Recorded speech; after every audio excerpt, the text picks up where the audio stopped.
नाम से पहचान करो, निर्जला। कितनी सुंदर नाम। अब नाम इतना सुंदर है तो एकादशी कितनी सुंदर होगी।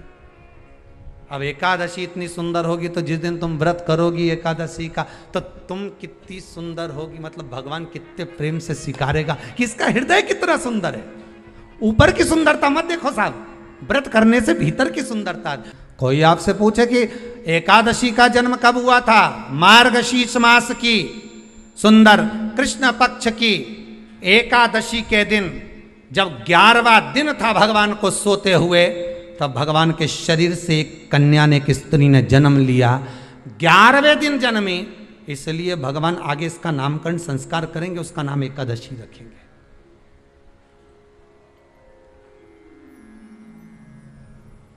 इसी को कहते उत्पत्ति एकादशी, उत्पन्ना एकादशी। प्रकट हो आप पुरुष ने देखा कि कोई कन्या आ रही, बड़ी सुंदर है, बड़ी सरल, बड़ी अच्छी दिख रही है। और पाप पुरुष ने देखा इतनी सुंदर कन्या, इतना सुंदर उसका स्वरूप।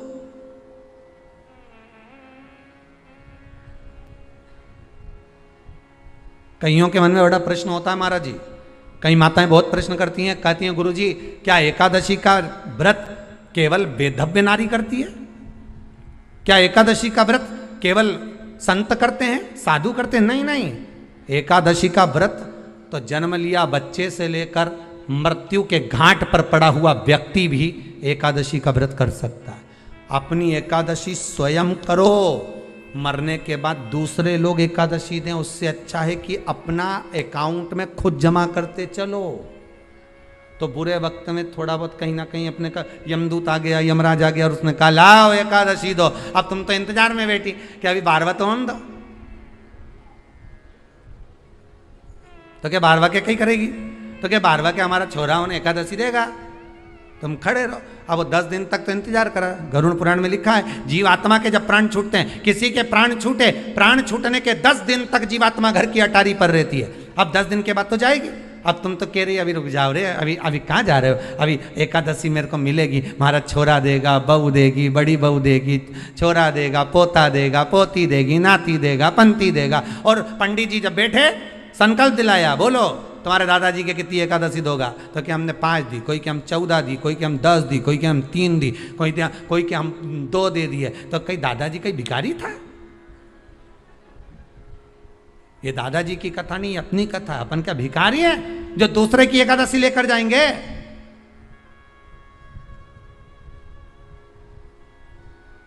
अपन अपनी एकादशी खुद करो, स्वयं एकादशी करो, फिर कहूंगा भले बकरी जैसे चरो, पर एकादशी कर। स्वयं अपने लिए एकादशी करो।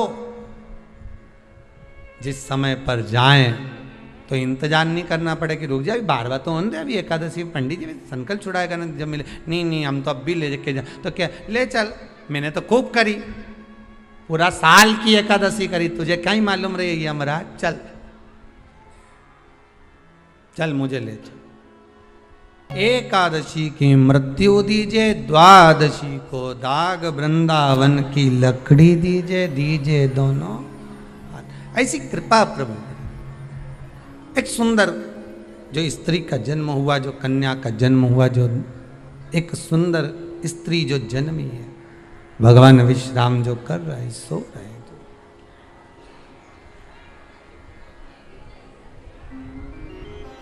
प्रकट हो गए। एकादशी का जन्म मार्गशीर्ष मास कृष्ण पक्ष एकादशी, उत्पन्ना, उत्पत्ति एकादशी प्रकट। पाप पुरुष एकादशी को देखा, भाग गए। कितना सुंदर व्याख्यान वर्णन है, जरा ध्यान दीजिएगा कि मात्र एकादशी का दर्शन ही पाप पुरुष ने करा और वो भी भाग गया। घर में अगर कोई एक व्यक्ति एकादशी का व्रत करता है तो उसके घर में पाप प्रवेश नहीं करता। ये देखिए कितना सुंदर व्याख्या। पाप पुरुष भागा। मूर्दैत्य सामने खड़ा था, जैसे ही सुंदर स्त्री को देखा मुरदैत्य ने हाथ आगे बढ़ाया, इतने में एकादशी माता ने तुरंत जो हाथ का धक्का दिया कि मुरदैत्य ने जैसे देवताओं को नीचे पटका था वैसे ही मुरदैत्य भी भूमि पर गिर पड़ा। बहुत ध्यान देना, अगर आप किसी को नीचे गिरा रहे हो तो अपनी भी तैयारी पूरी कर कर रखना कि तुम भी कहीं ना कहीं नीचे गिरोगे, आज नहीं तो कल। आप किसी के लिए खड्डा खोद रहे हो, तैयारी रख कर रखना, एक दिन आपके लिए भी तैयारी।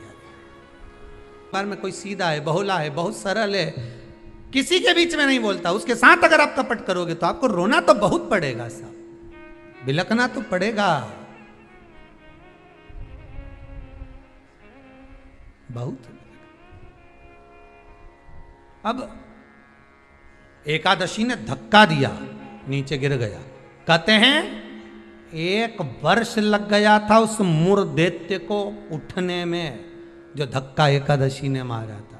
कई एकादशी ऐसी रे, एक धक्का जो मारे नहीं तो अच्छा निपटी जाए। पाप कपट छल बेईमानी प्रपंच ये तो उठे ही नहीं दादा एकादशी के दिन, ये सब दुबक के बैठ जाए, आज एकादशी है, आपने बोलना ही नहीं। ऐसे हर एकादशी पे एकादशी आ जाए तो तुम काय बोले उससे।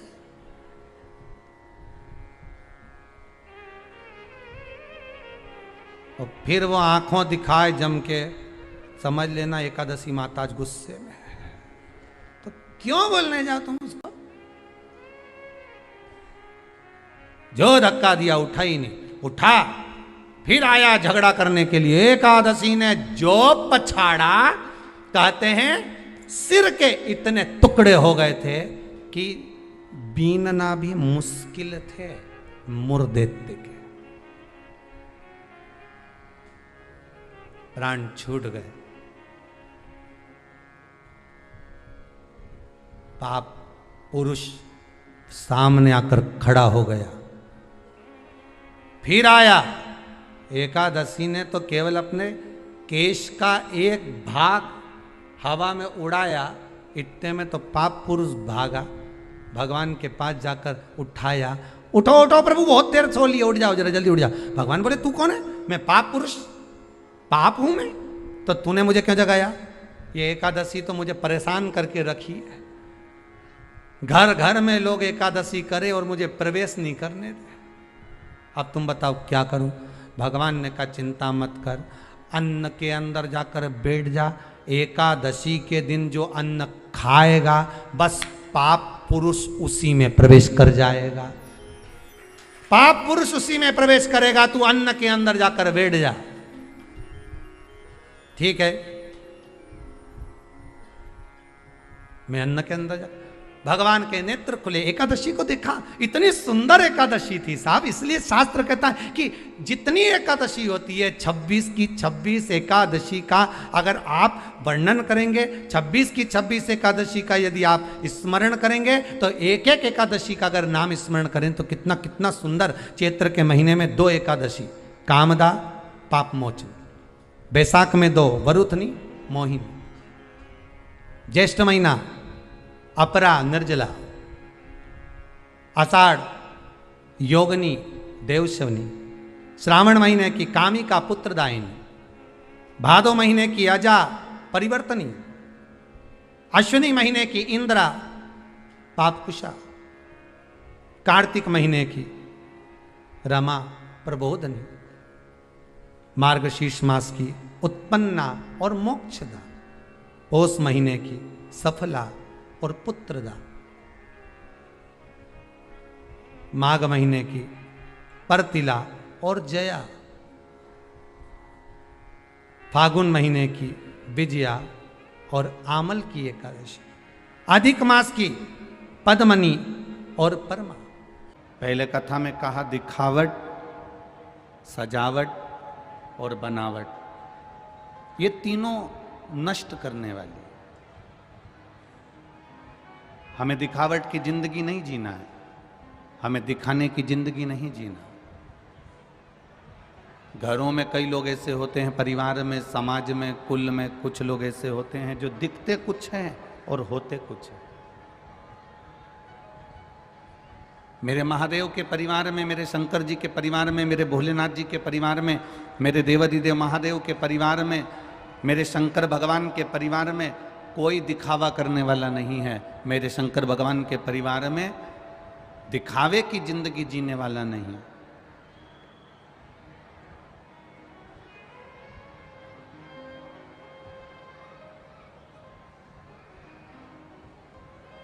दिखावे के लिए मेरा देवता नहीं है। मेरे देवता अगर प्रेरणा देते हैं तो अच्छे बनने की प्रेरणा देते हैं। मेरे देवाधिदेव महादेव अगर प्रेरणा देते हैं तो अच्छे बनने की प्रेरणा देते हैं। आप इतनी दूर दूर से आए हो,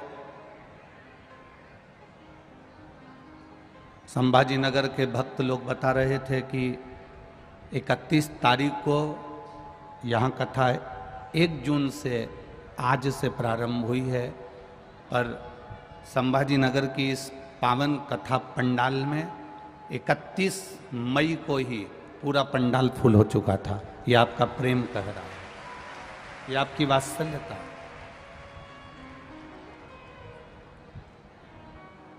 अब इतनी दूर दूर से तुम लोग आके बैठे हो, इतनी दूर दूर से आप लोग आए हो, इतनी दूर दूर से यहाँ पहुँचे हो, तो तुम अपना दरवाज़ा छोड़कर, अपना घर छोड़कर, अपना परिवार छोड़कर अगर छत्रपति संभाजी नगर तक पहुँचे हो, शिव महापुराण तक पहुँचे हो, तो मेरा महादेव भी तुम्हारे दरवाजे तक तो जरूर पहुँचेगा ना। वो भी तो पहुँचेगा।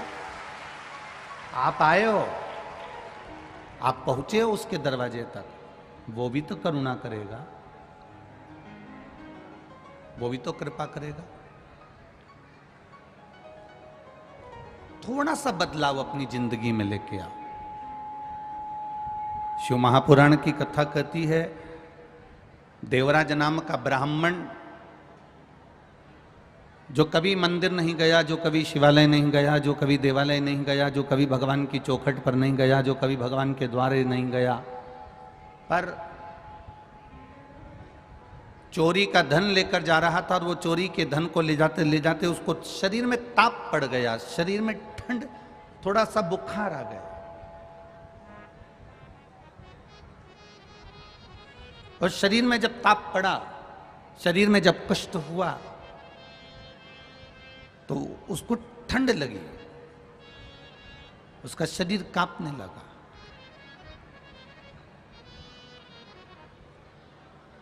और शरीर कांपा तो वो शिव मंदिर में जाकर शरणागति लिया, शिव मंदिर में जाकर छुपा, शिव मंदिर में जाकर वो बैठा। जब शिव मंदिर में जाकर वो बैठा, वहाँ पर शिव महापुराण की कथा हो रही थी, और शिव महापुराण की कथा बाँचने वाले जो पंडित जी थे, ब्राह्मण देवता थे, भू देवता थे, वो बार बार थोड़ी थोड़ी देर में हर हर महादेव कह रहे थे। जैसे ही वो जम के हर हर महादेव कहें, इसके सिर में दर्द हो, शरीर में ताप हो, कांप रहा हो शरीर, इसको बड़ा बुरा लग रहा।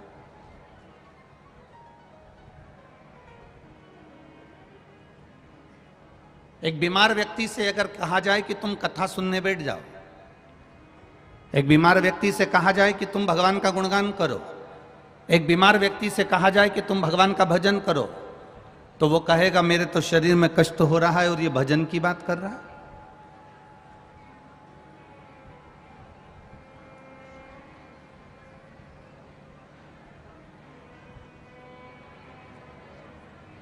मेरे शरीर में दर्द है, मेरे शरीर में कष्ट है, और ये कह रहा है कि कथा सुनो, भजन करो, मंदिर जाओ, देवालय जाओ, तीर्थ जाओ, स्मरण करो,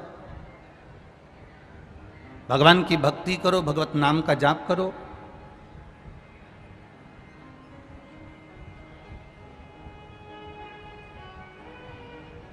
देवराज के शरीर में तप है, देवराज के शरीर में कष्ट है,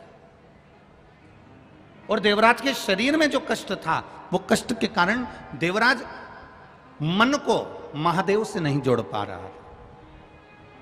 आप सबसे निवेदन है, जितने भी लोग छत्रपति संभाजी नगर में आए हैं,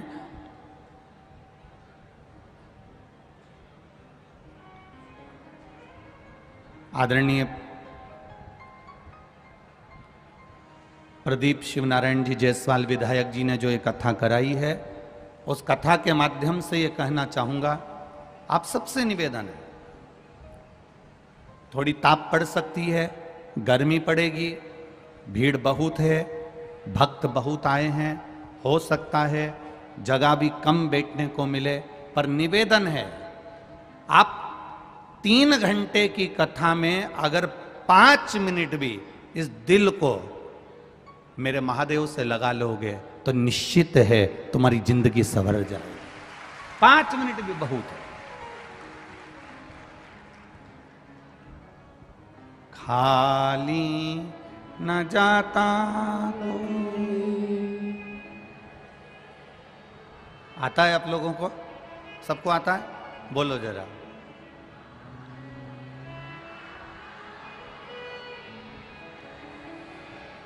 दर से तुम्हारे खाली न जाता कोई, दर से तुम्हारे मैं भी खड़ा हूँ, नन्ही बाहें पसारे, अपने हृदय से लगा लो, लगा लो, गिरा जा रहा हूँ, उठा लो, उठा लो, गिरी जा रही हो, उठा लो, उठा लो, भोले अपने दर से अब तो न टारो, गिरा जा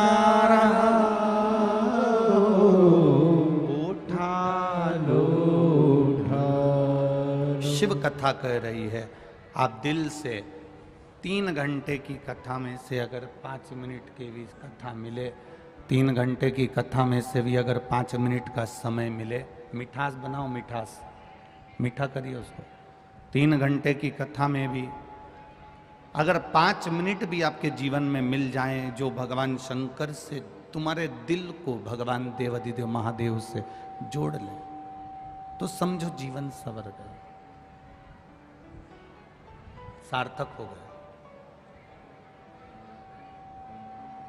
बहुत कठिन जिंदगी है, बहुत कठिन, और उस कठिन जिंदगी को भी सरल बनाने का तरीका सिखा देती है शिव महापुराण की कथा।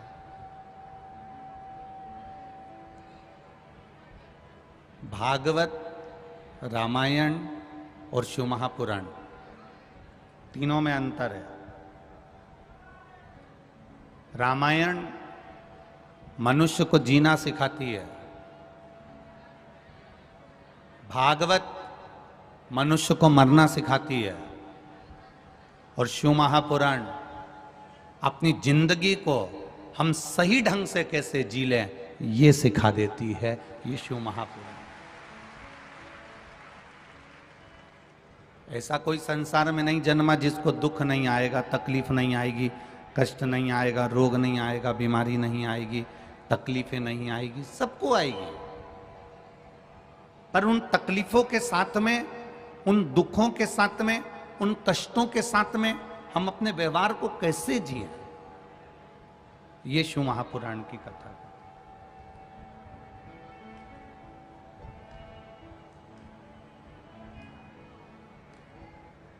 एक बार स्वामी विवेकानंद जी अपनी गुरु माता के पास में पहुंचे। श्री रामकृष्ण परमहंस जी नहीं थे वहां पर, और स्वामी विवेकानंद जी जब अपनी गुरु माता के पास पहुंचे और गुरु माता से कहा, मां मैं विदेश जा रहा हूं, आप ऐसा आशीर्वाद दे दो मां कि इस शरीर से किसी का बुरा ना हो, इस शरीर से किसी का बुरा ना हो, इस वाणी से किसी का बुरा ना हो, मेरे द्वारा किसी का बुरा ना हो। ऐसी कृपा कर दो। अपनी गुरु माता से स्वामी विवेकानंद जी कह रहे थे कि मेरे द्वारा किसी का बुरा ना हो।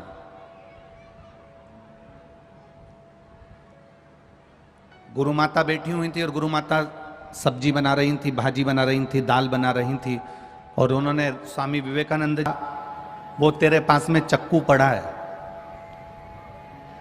तेरे पास में जो चाकू पड़ा है ना, वो चाकू मुझे दे दे। बिल्कुल गुरु माता के बिल्कुल पास में चाकू पड़ा था, पर गुरु माता ने चाकू नहीं उठाया और स्वामी विवेकानंद से कहा कि वो चाकू उठा के मुझे दे दे। बहुत ध्यान लगाकर सुनना कथा को। स्वामी विवेकानंद जी कह रहे हैं, मां मुझे आशीर्वाद दो कि मेरे शरीर के द्वारा, मेरे द्वारा, मेरी वाणी के द्वारा किसी का दिल ना दुखे, किसी को कष्ट ना हो, किसी को तकलीफ ना हो, किसी को कोई दुख ना हो। गुरु माता ने कहा तेरे पास में चाकू पड़ा है, मेरे को उठा कर दे दे। स्वामी विवेकानंद जी ने चाकू दिया तो गुरु माता ने कहा, स्वामी विवेकानंद तू जिंदगी में कभी किसी का बुरा कर ही नहीं सकता, मुझे आशीर्वाद देने की जरूरत नहीं है। स्वामी विवेकानंद ने गुरु माता के चरण पकड़कर कहा, मां तू कैसे कह सकती है कि मैं किसी का बुरा नहीं कर सकता। गुरु मां ने कहा, मैंने तुझसे चाकू मांगा था, तूने जो चाकू मुझे दिया ना, उस चाकू की जो नोक थी, चाकू की जो धार थी, उसको तूने अपनी साइड से पकड़ा और जो चाकू का हत्था था उसको तूने मुझे दिया। जो खुद अपनी ओर दुख को कर लेता है और दूसरे को सुख दे देता है, वो दुनिया में कभी दुखी नहीं हो सकता।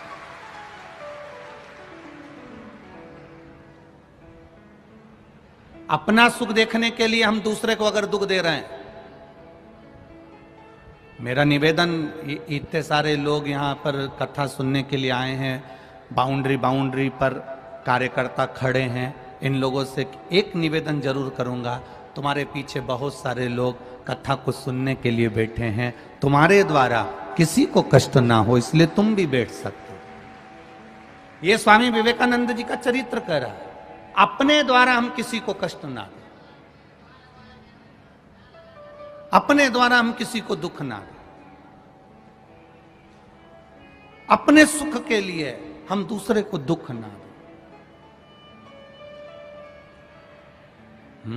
मत बुरे कर्म कर बंदे, वरना पछताएगा, भगवान की आंखों से तू बच नहीं पाएगा, तू बच नहीं पाएगा।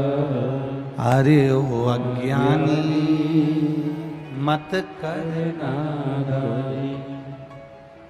तेरे कर्म का फल भी तू ही पाएगा, जैसा किया तूने तेरे आगे आएगा। मत बुरे कर्म कर बंदे, वरना पछताएगा, भगवान की आंखों से तू बच नहीं पाएगा, तू बच नहीं पाएगा। ये शिव कथा कर रहे। स्वामी विवेकानंद जी ने चक्कू की जो धार थी वो खुद ने पकड़ी और जो चक्कू के पीछे का हिस्सा था, उसका जो हत्था था, वो मां को दिया। कष्ट स्वयं झेल लेना और दूसरे को सुख दे देना, कष्ट स्वयं झेल लेना और दूसरे को आनंद की अनुभूति करा देना, कष्ट स्वयं झेल लेना और दूसरे को सुख प्रदान कर देना। तो समझ लो, अगर आपने किसी के लिए थोड़ा सा भी किया है, किसी के लिए एक पानी की बोतल भी अगर आपने दी है, तो ध्यान रखना, मृत्यु के समय पर गंगा जल मेरा महादेव तुमको दे देगा, तुम्हें ढूंढने जाने की जरूरत नहीं पड़ेगी। किस भूमि के निवासी हो? छत्रपति संभाजी नगर के जितने भी रहने वाले हैं और ये आसपास के जितने भी रहने वाले हैं, तुमको तो अकड़ के यूं चलना चाहिए कि हम संत एकनाथ जी की नगरी के पास में रहते हैं। हम पैठण के पास में रहते हैं, संत एकनाथ जी की नगरी के पास में रहते हैं। वो संत एकनाथ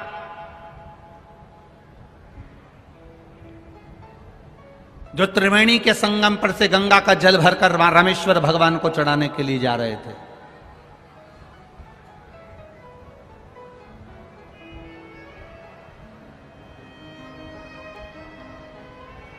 गंगा जल लेकर जा रहे हैं, कावड़ लेकर जा रहे हैं चढ़ाने के लिए रामेश्वर में।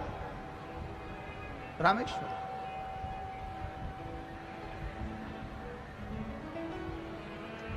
संत एकनाथ जी के मन में भाव जागृत हुआ कि मेरा मन है कि मैं रामेश्वर जाऊं और गंगा जी का जल शिव जी को चढ़ाऊं।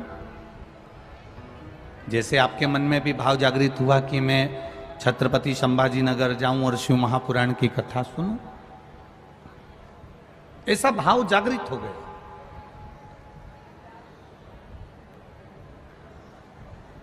अब संत एकनाथ जी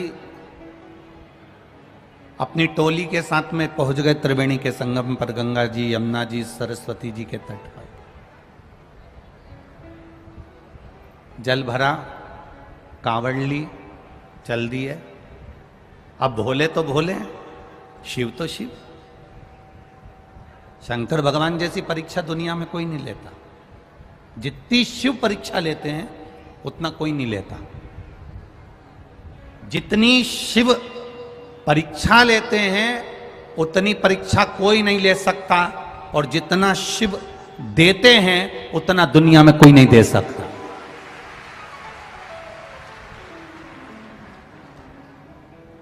सारी समस्या का हल शंकर भगवान क्या दे देते हैं ये किसी को नहीं। एक पत्र आया, अभी बहुत सारे पत्र हमने पढ़े नहीं है, पर ये थोड़े से पत्रों में वर्णन है, देखिए।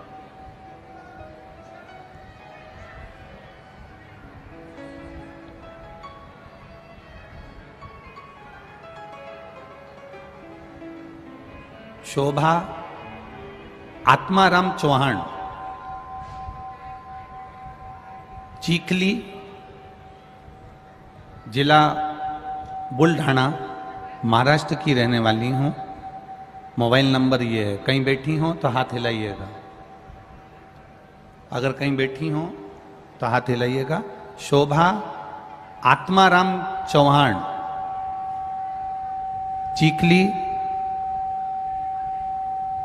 जिला बुलढाना, महाराष्ट्र।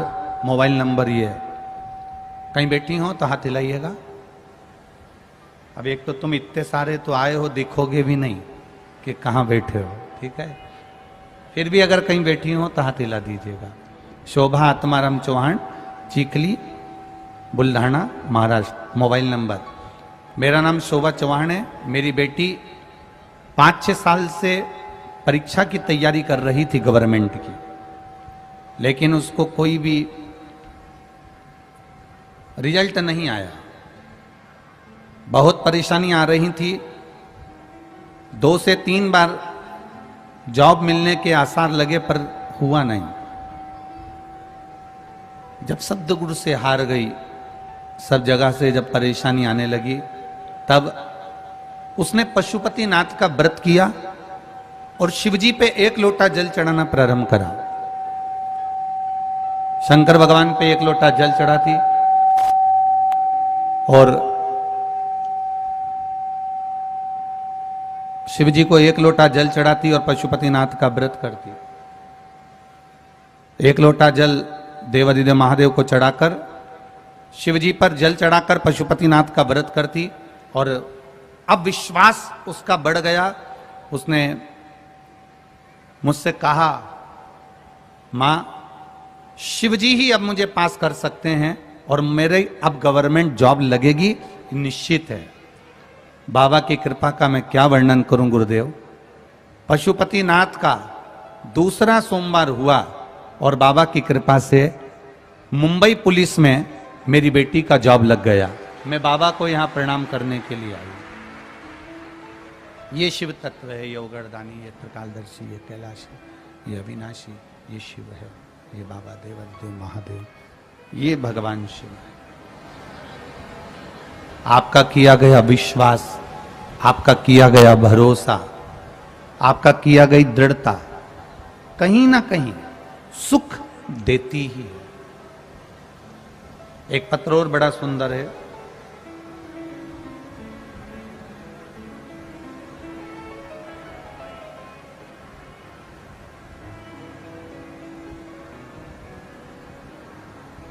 निर्मला अशोक बाग धोबल गांव से, तालुका बेजापुर, जिला संभाजी नगर, कहीं बैठी हैं तो हाथ हिला सकती हैं। निर्मला अशोक बाग धोबल गांव से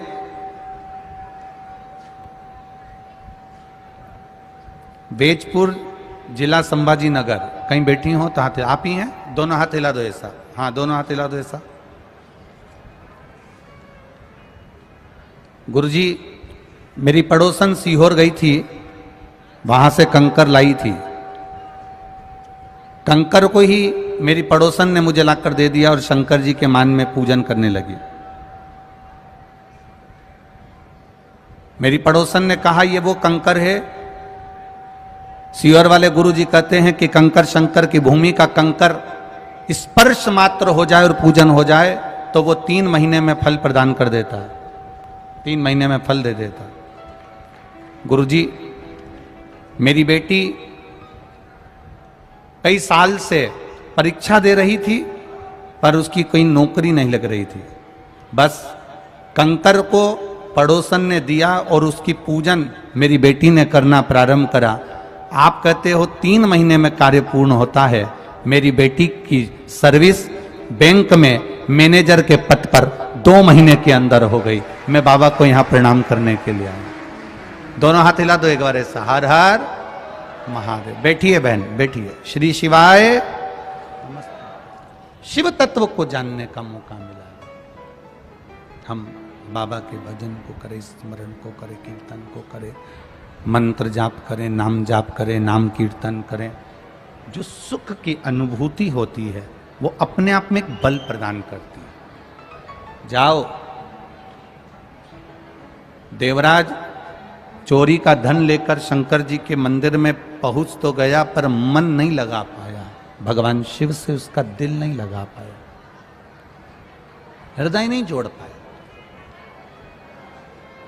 कई लोग कथा में चले तो जाते हैं पर कथा में मन नहीं लगा पाते। हम कई बार कहते हैं, आज फिर कह रहे हैं, आप अपने दिल को शिव से जोड़ सको तो शिव महापुराण की कथा में जरूर जाओ। और यदि आप केवल भीड़ बढ़ाने के लिए आ रहे हो तो शिव महापुराण की कथा में बिल्कुल मत आओ। दिल लगाने के लिए आना, भीड़ बढ़ाने के लिए नहीं आना। बाबा की कथा में पहुंचो तो हृदय लगाने के लिए, दिल लगाने के लिए, हृदय को बाबा से जोड़ने के लिए पहुंचो।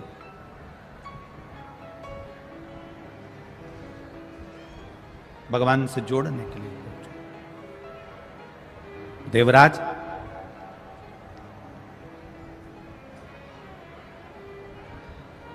चोरी का धन लेकर, अब उसका मन जब नहीं लगा तो वो धन को उठाया, लेकर वापस मंदिर की ओर चल दिया। जब धन को उठाकर मंदिर के बाहर गया, अब करे क्या? शरीर में ताप, कष्ट, धन की पोटली को बाजू में रखकर लेकर सीधे एक पेड़ की छांव में जाकर बैठ गया। करो पुण्य।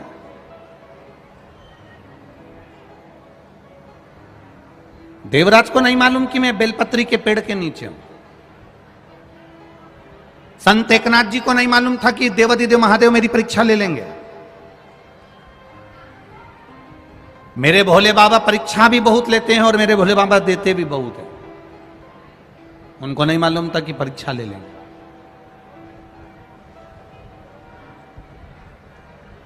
चले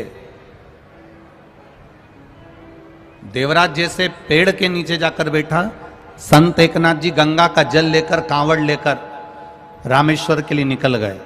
और संत एकनाथ जी जब रामेश्वर के लिए निकले,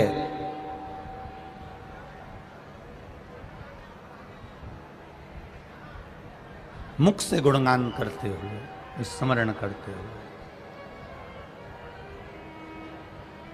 बोलते बोलते, ओम नमः शिवाय शिवाय नमः, ओम नमः शिवाय शिवाय नमः, ओम नमः शिवाय शिवाय नमः, ओम नमः शिवाय शिवाय नमः, ओम नमः शिवाय शिवाय नमः, ओम नमः शिवाय शिवाय नमः, शिवाय नमः शिवाय नमः, ओम नमः शिवाय शिवाय नमः। चले संत एकनाथ जी बोलते बोलते चले। अब देखिए मेरे महादेव ने क्या परीक्षा ली। परीक्षा बहुत लेता है बाबा, और परीक्षा लेने के बाद जब देता है तो कमी नहीं देता। ये आप लोगों की परीक्षा है। चिलचिलाती हुई धूप, पार्किंग भी 2 किलोमीटर दूर, वहां से पैदल चलकर यहां तक आना, चिलचिलाती धूप में बैठना और बैठकर महादेव का भजन करना, बैठकर भगवान शिव का गुणगान करना। और उसमें भी पड़ोसन कहीं निकल कर जा रही है तो लात रखती रखती चली जा रही है। कोई ने बैग अपने ऊपर रख दिया, कोई ने पांव रख दिया, कोई ने हाथ रख दिया, कोई पड़ोसन बात कर रही है तो कोई कोहनी मार रही है, तो कोई कुछ कर रही है, तो कोई कुछ कर रही है। उस बीच में महादेव से लगन लगाना ये बहुत कठिन काम है महाराज, बहुत कठिन।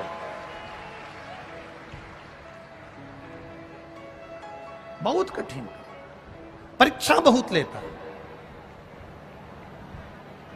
इतनी परीक्षा मेरा देवादिदेव महादेव लेता है, इतनी परीक्षा मेरा महादेव लेता है। पर जब परीक्षा ले लेता है, परीक्षा लेने के बाद मेरा महादेव जब देता है तो झोली भी छोटी पड़ जाती है, इतना मेरा महादेव दे देता है। ये शिव तत्व है, ये शंकरी अवघड़ी है, ये शिव तत्व। संत एकनाथ जी की परीक्षा लेने के लिए मेरे भोलेनाथ जी सामने आए। चलते चलते चलते चलते जब त्रिवेणी का जल भरकर जा रहे थे, पानी लेकर जा रहे थे, जल लेकर जा रहे थे, त्रिवेणी के जल को लेकर, गंगा जल को लेकर जब जाने लगे, बीच रास्ते में मेरे भोलेनाथ एक गधे का रूप रखकर बेहोशी में भूमि पर गिर गए, जमीन पर गिर गए। और मेरे भोलेनाथ जी जब जमीन पर, एक गधा जमीन पर पड़ा हुआ है, संत एकनाथ जी गंगा जल लेकर जा रहे हैं। जल ले जाते जो संत एकनाथ जी ने देखा कि कोई गधा प्यास से बिलख रहा, प्यास लग रही उससे बिलख रहा, बार बार गिर रहा है, बार बार खड़ा हो रहा है, फिर गिर रहा है, फिर खड़ा हो रहा है। संत एकनाथ जी ने देखा, संत स्वभाव बड़ा निर्मल स्वभाव है, बड़ा निर्मल। और संत एकनाथ जी ने जब देखा, गंगा जल में से गंगा जली उठाई, कावड़ में से गंगा जल उठाकर गधे को पिलाना प्रारंभ करा। साथ में जितने लोग थे सब कहने लगे, ये जल तो तुम प्रयागराज से लेकर आ रहे हो, त्रिवेणी संगम से लेकर आ रहे हो, और रामेश्वर बाबा को चढ़ाना है, और तुम ये जल यहाँ गधे को पिला दे रहे हो। संत एकनाथ जी ने कहा सबसे बड़ी सेवा है एक जीव की सेवा कर दे, एक जीव की सेवा कर दे, यह दुनिया की सबसे बड़ी सेवा। कभी प्यासे को पानी पिलाया नहीं, बाद अमृत पिलाने से, बोलो बोलो जम के बोलो, क्या फायदा। कभी गिरते हुए को उठाया नहीं, बाद आंसू बहाने से क्या फायदा। उस लाभ का क्या मतलब।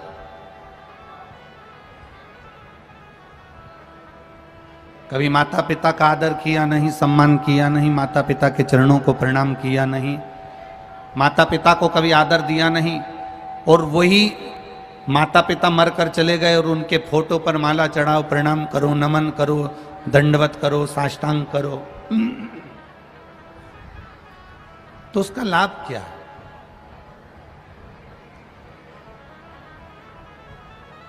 शिव कथा कह रही है, भगवान शंकर का संवाद कह रहा, शिव महापुराण कह रही है। बड़ी सुंदर बात शिव महापुराण कह रही है। संत एकनाथ जी ने गंगा का जल लेकर जैसे ही गधे को पिलाया, गधा उठा। साथ वालों ने पूछ लिया, ये जल तुम गंगा जी का गधे को पिला दिए हो, तो रामेश्वर जी को क्या चढ़ाओगे, भगवान शिव को क्या चढ़ाओगे। संत एकनाथ जी ने कहा, ये जीव में भी महादेव बसता है, अगर इसको पिला दिया तो रामेश्वर पर जल चढ़ गया, ये निश्चित है। इस जीव में भी महादेव बसता है, ये निश्चित है। अगर मैंने इस जीव को भी पिला दिया ना, तो ये निश्चित है कि मेरे महादेव को मैंने जल चढ़ा दिया। अब संत एकनाथ जी चलते चलते चलते चलते रामेश्वर धाम पहुंच गए, और रामेश्वर धाम में जैसे ही पहुंचे, पहुंचते से ही जो मंदिर का दरवाजा बंद था, द्वार बंद था, समय के अनुसार मंदिर का दरवाजा बंद कर दिया गया था, द्वार बंद था। जैसे ही संत एकनाथ जी रामेश्वर भगवान के सामने पहुंचे, शिव के धाम पर पहुंचे, वैसे ही मंदिर के ताले टूटकर दरवाजा पूरा खुल जाता है। संत एकनाथ जी हर हर महादेव कहकर पुकारने लगते हैं। ये शिव तत्व को जानने का मौका मिला, जानने का मौका।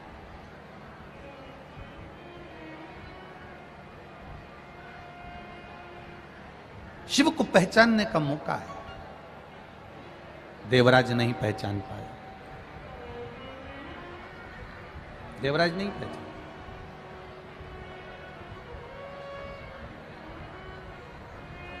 जब देवराज भगवान शिव को नहीं जान पाया, बेलपत्री के पेड़ के नीचे देवराज के प्राण छूट रहे, बेलपत्री के पेड़ के नीचे देवराज के प्राण छूट रहे।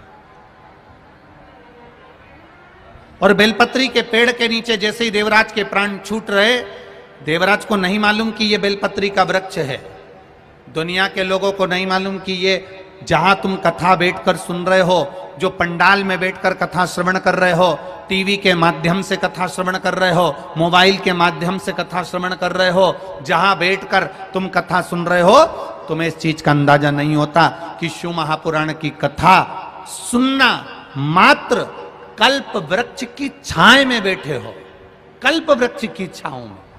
जो मांगोगे मेरा महादेव वो तुम्हें प्रदान कर देगा 3 महीने के अंदर। ये वो कल्प वृक्ष, वो कल्प वृक्ष।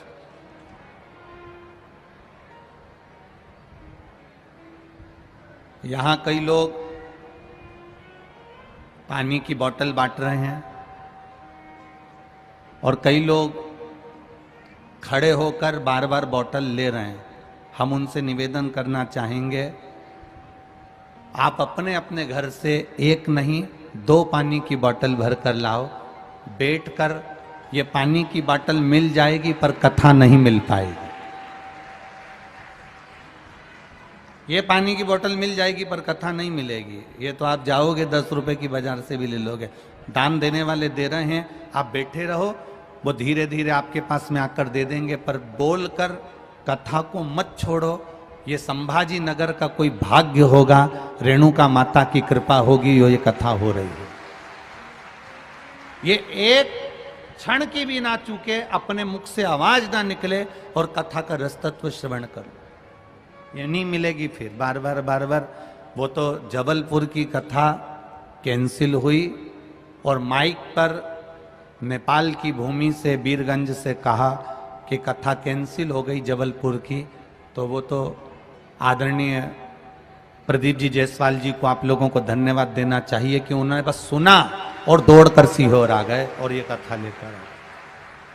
सीहोर में इनसे कहा गया था कि इतनी व्यवस्था करना कठिन है, लाखों लाख पब्लिक।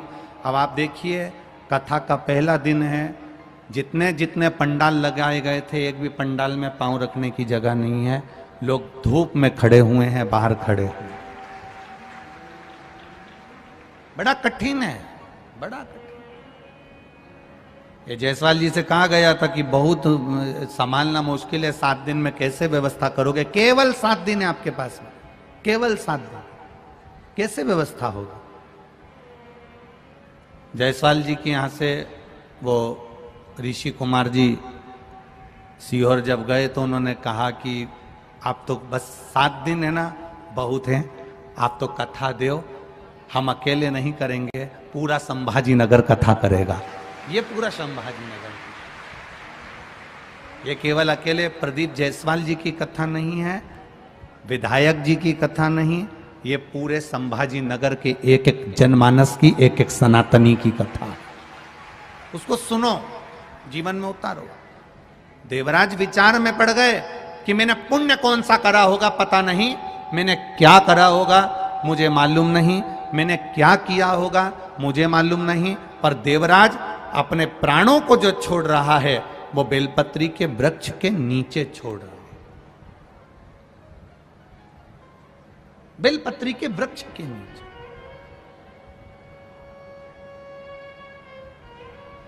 एक बेलपत्री के पत्ते में, अब तो लोग उस पर सर्च करने लगे, रिसर्च करने लगे, बेलपत्री के एक एक पत्ते में क्या क्या विराजमान है। अब तो रिसर्च सेंटर खुल गए जिसमें इन बेलपत्री के पत्तों को डालकर देखा जाता है कि बेलपत्री के पत्ते की इस डाली के अंदर कितना रसतत्व है, पत्तों में कितना रसतत्व है। तो वैज्ञानिक सर्च कर कर निकाल रहे हैं। रिसर्च सेंटरों में निकाला गया कि एक बेलपत्री के पत्ते को मात्र खा लेने पर थायराइड, शुगर, बीपी और कैंसर तक की बीमारी और लीवर किडनी तक में आराम बढ़ जाता है। ये वो बेलपत्र का, ये कोई सहज नहीं है। जैसे शिव जी को आप 5 जगह पर जल चढ़ाते हो, थोड़ा ध्यान देना कथा पर। शंकर भगवान को 5 जगह पर आप जल चढ़ाते हो। मान लो अगर कोई विषम परिस्थिति है और आपको लग रहा है कि मेरा ये काम बाबा को कर देना चाहिए, ना जाने क्यों अटक रहा है, मेरे भोलेनाथ जी को मेरा ये काम कर देना चाहिए, ना जाने क्यों अटक रहा है, तो जो जो जगह पर आप जल समर्पित करते हो, जिस जिस जगह पर आप जल समर्पित करते हो, जैसे गणेश जी की जगह पर जल समर्पित करते हो, सबको मालूम है ना, स्थान तो सबको मालूम है ना गणेश जी का।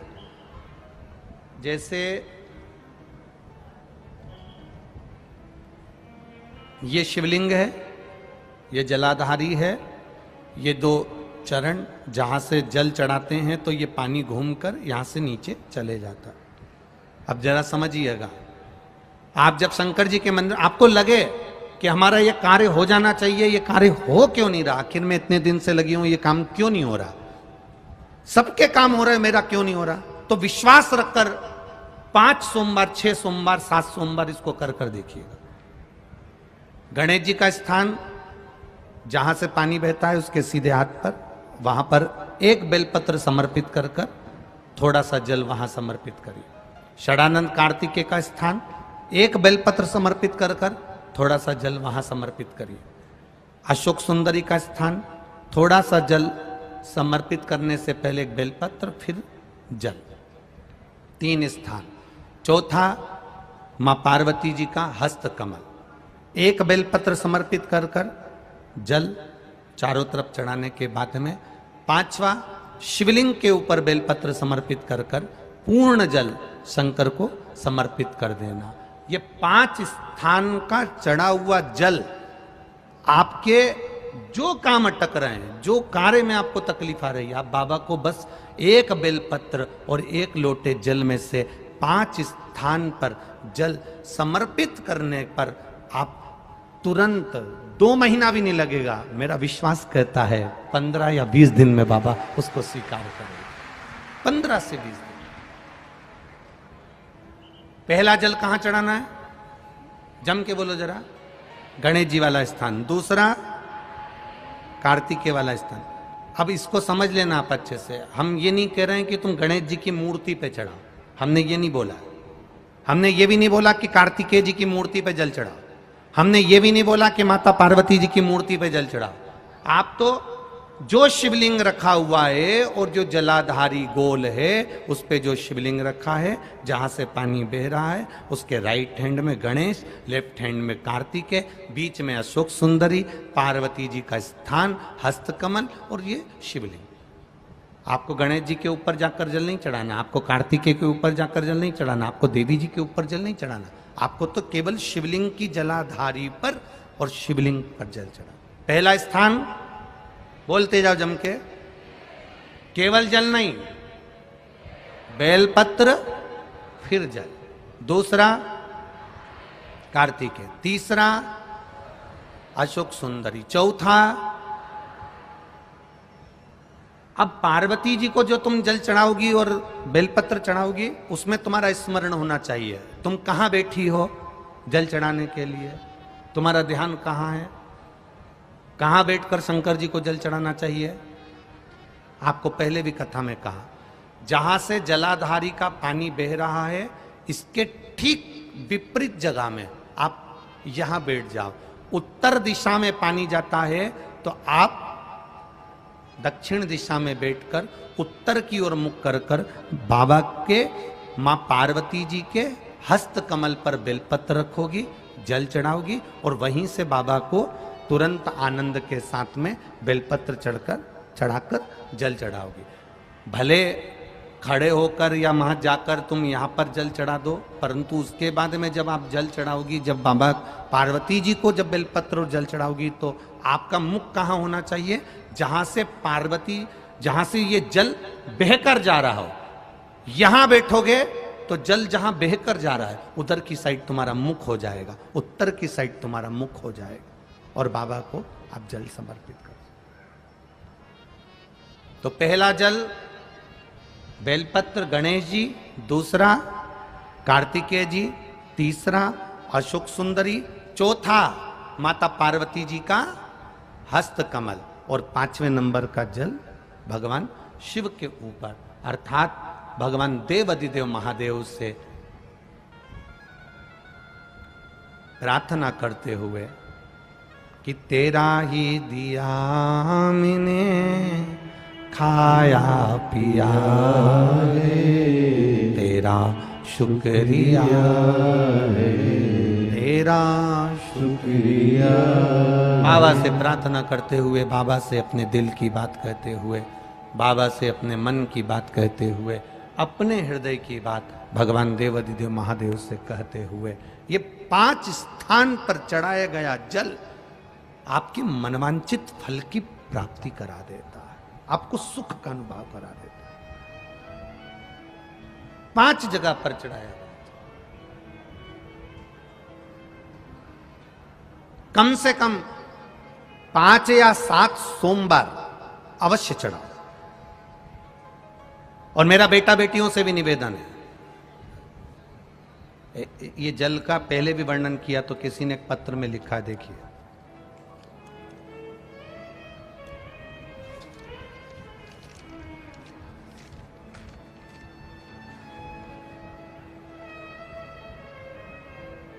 मेरा नाम जय श्री सुभाष देवरे। मैं अमलनेर जिला जलगांव महाराष्ट्र का हूँ। मेरा मोबाइल नंबर ये है। कहीं बैठे हैं? आप ही हैं? दोनों हाथ हिला दो ऐसा एक बार। हाँ, दोनों हाथ हिला दो ऐसा।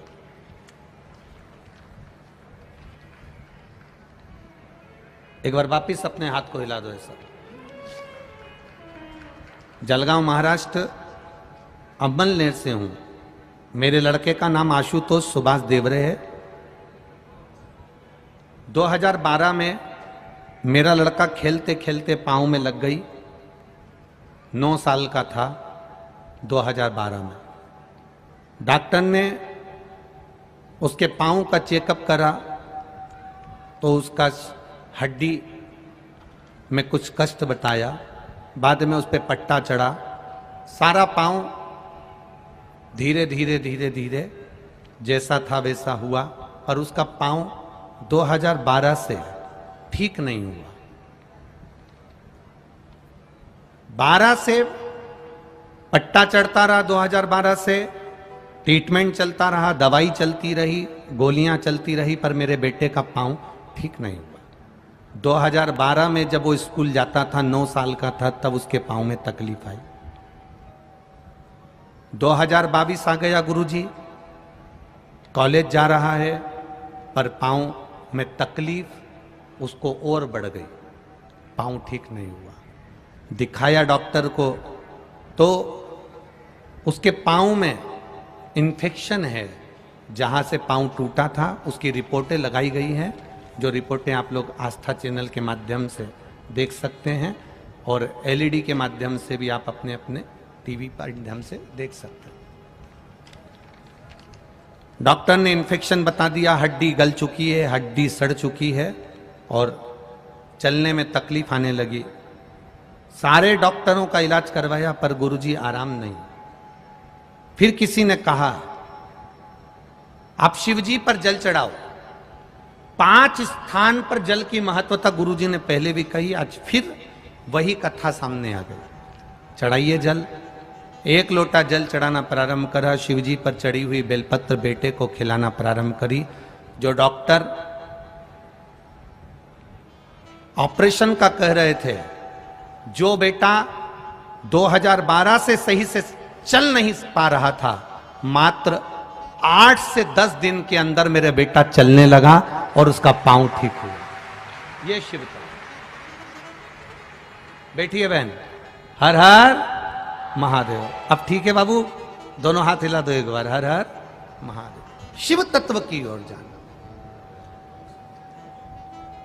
5 जगह पर चढ़ाया गया जल, 5 स्थान पर समर्पित किया गया जल साधारण नहीं होता। हम फिर निवेदन करेंगे, 5 जगह का जल और 5 जगह करा गया प्रणाम कभी खाली नहीं जाता। पहला स्थान, अपने पिता के चरणों को जो प्रणाम करता है उसको कभी गरीबी नहीं आती। दूसरा, जो अपनी माता को प्रणाम करता है वो कभी बदनसीब नहीं होता। तीसरा, जो अपने भाई को प्रणाम करता है उसकी जिंदगी में कभी गम नहीं आता। चौथा, जो अपनी बहन को प्रणाम करता है उसका चरित्र कभी गंदा नहीं होता। और 5वां, जो अपने गुरु के चरणों को प्रणाम करता है उसकी जिंदगी में कभी कष्ट आता ही नहीं है। ये शिव तत्व।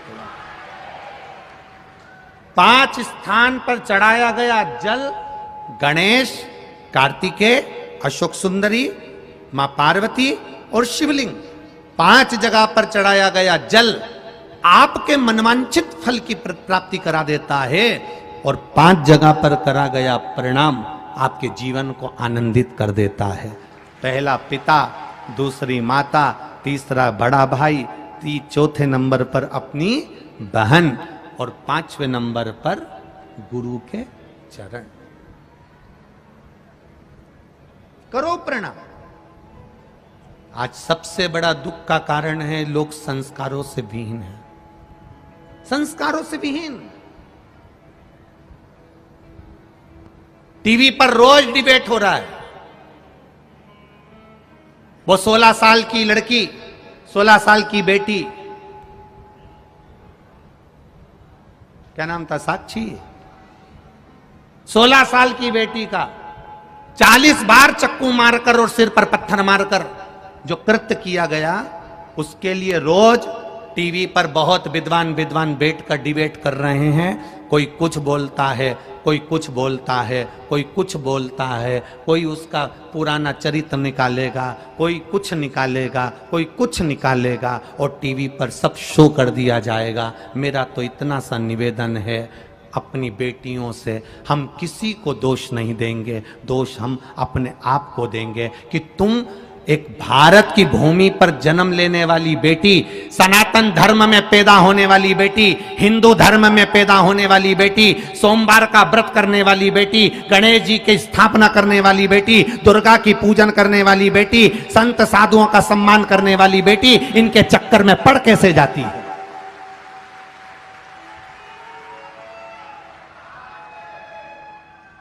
पिता समझाता है, मां समझाती है, पड़ोसी समझाते हैं।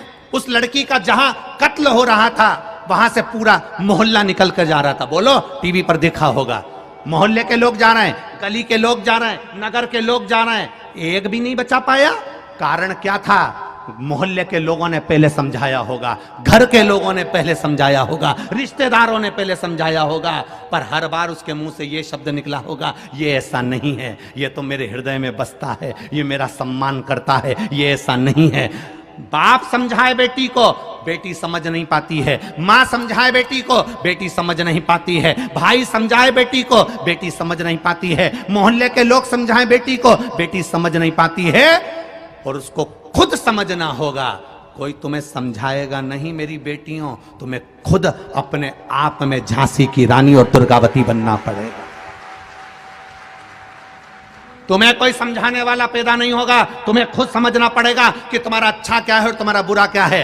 ये टीवियों पर डिबेट तो चलता रहेगा, एक दूसरे के ऊपर तानाकसी खींचते रहेंगे, एक दूसरे के ऊपर क्लेम लगाते रहेंगे, एक दूसरे के ऊपर ऑब्जेक्शन देते रहेंगे, पर अंदर से मेरी बेटियों तुम्हें समझना पड़ेगा, तुम्हें समझना पड़ेगा। तुम थोड़ा सा भी नहीं जान पाती हो। एक बात आपसे कहेंगे, जिस घर के बच्चों को माँ बाप के शब्द, गुरु के शब्द बुरे लगने लगे और अपने दोस्तों के शब्द अच्छे लगने लगे, समझ लेना वो बेटा बेटी की जिंदगी नाश होने वाली है। जिस बेटा बेटी को दूसरे के शब्द अच्छे लगे, जिस बेटा बेटी को अपने मित्रों के शब्द अच्छे लगे, जिस बहन बेटी को अपनी सहेलियों के शब्द अच्छे लगने लगे, माता पिता कुछ कहें बुरा लगेगा, सास ससुर कुछ कहें बुरा लगेगा, घर के माता पिता, घर के बड़े कुछ कहें बुरा लगने लगेगा, और दूसरे के शब्द तुम्हें अच्छे लगने लगे, समझ लेना विनाश काले विपरीत बुद्धि, तुम्हारा जीवन अब बर्बादी की ओर हो गया। मेरी बेटियों, मेरी बहनों, मेरी माताओं, आपसे निवेदन है, फिर निवेदन करेंगे आपसे, बहुत बड़ा निवेदन है आपसे। इस सनातन धर्म की लाज बचाने में आपकी जरूरत है, और वो लाज एक पिता अपनी बेटी को पढ़ाने में कमी नहीं रखता, उसको पालने में कमी नहीं रखता, उसको बाहर भेजने में कमी नहीं रखता। आप उसके कन्यादान को करने का मौका जरूर दो, यहां वहां मत दो। क्या होगा? होगा क्या? पहले जिसने एक को टुकड़े टुकड़े कर कर मारा, उसका भी तक कुछ नहीं हुआ, तो दूसरे का क्या खाक होगा? विचार करिएगा। आपको स्वयं जरूरत है कि मैं अपने आप को कैसे बचा सकती हूं, मैं क्यों इनके चक्कर में पड़ूं, मैं क्यों जाऊं इनके पास में। लोग कहेंगे वो बुरा, लोग कहेंगे वो बुरी, लोग कहेंगे ये शब्द, लोग कहेंगे वो शब्द, हमें किसी से मतलब नहीं। हम अपने आप को कितना संवार सकते हैं, हम उससे मतलब रखो। अपने आप को हम कितना संवार सकते हैं, अपने आप में मतलब रखिए। मेरी बेटियों, अपने आप को सुधारने का प्रयास करें,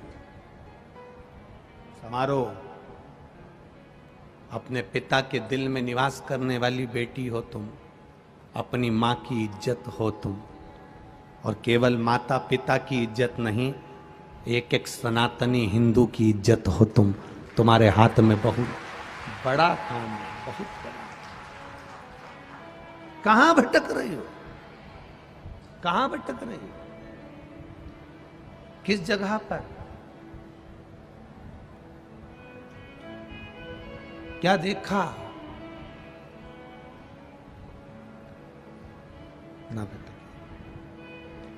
पिता के पांव छूने वाला कभी गरीब नहीं होता, माता के पांव छूने वाला कभी बदनसीब नहीं होता, भाई के पांव छूने वाला कभी गम में नहीं डूबता, बहन के पांव छूने वाला कभी चरित्र विहीन नहीं होता, और गुरु के चरण छूने वाला कभी बर्बाद नहीं होता। दुख आ भी गया तो वापिस सेठ बनकर बिठा देता है, वो मेरा शिव है। कोई आज बनेगा, कोई कल बनेगा, शंकर को जल चढ़ाने वाला एक ना एक दिन सेठ जरूर बनेगा, ये निश्चित है।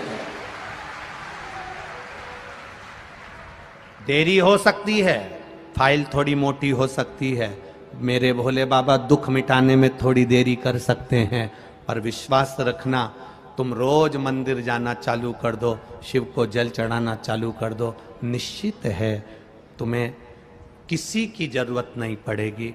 जिस हाथ से तुमने महादेव को जल चढ़ाया है ना, वो हाथ महादेव पकड़ लेता है, कभी नहीं छोड़ता, मरते दम तक नहीं छोड़ता, आखिरी तक नहीं छोड़ता। करो आप शिव को जल समझ। लग रहा है आपको कि मेरे को ये दुख आ गया, मेरे को ये तकलीफ आ गई, मेरे को ये कष्ट आ गया, नहीं हो रहा मेरा काम, मैं बहुत दुख में जिंदगी जी रही हूं, तो लगाओ एक लोटा जल ले, उसी में से गणेश जी, कार्तिकी, अशोक सुंदरी, मां पार्वती और बोलो जम के देव अधिदेव महादेव को चढ़ाई, चढ़ाओ।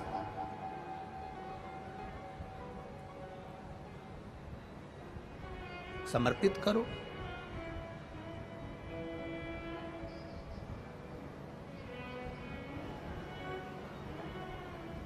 शिव जी का समर्पण।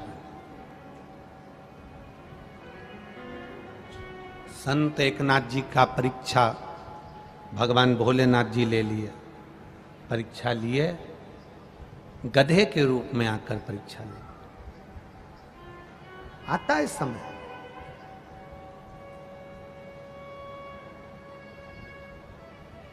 शिव कथा कह रही है, देवराज प्राण छोड़ रहा है, शिवजी उसको नंदी पर बिठा कर ले जा रहे हैं। देवराज ने केवल एक प्रश्न किया भगवान शिव जी से कि मैंने आज तक शंकर के मंदिर नहीं गया, आज तक मैंने भगवान शिव की भक्ति नहीं करी, आज तक मैंने महादेव को एक लोटा जल नहीं चढ़ाया। फिर महादेव ने कैसे सुन लिया मेरा। एक पत्र आया है, उस पत्र में भी किसी ने यही लिखा है,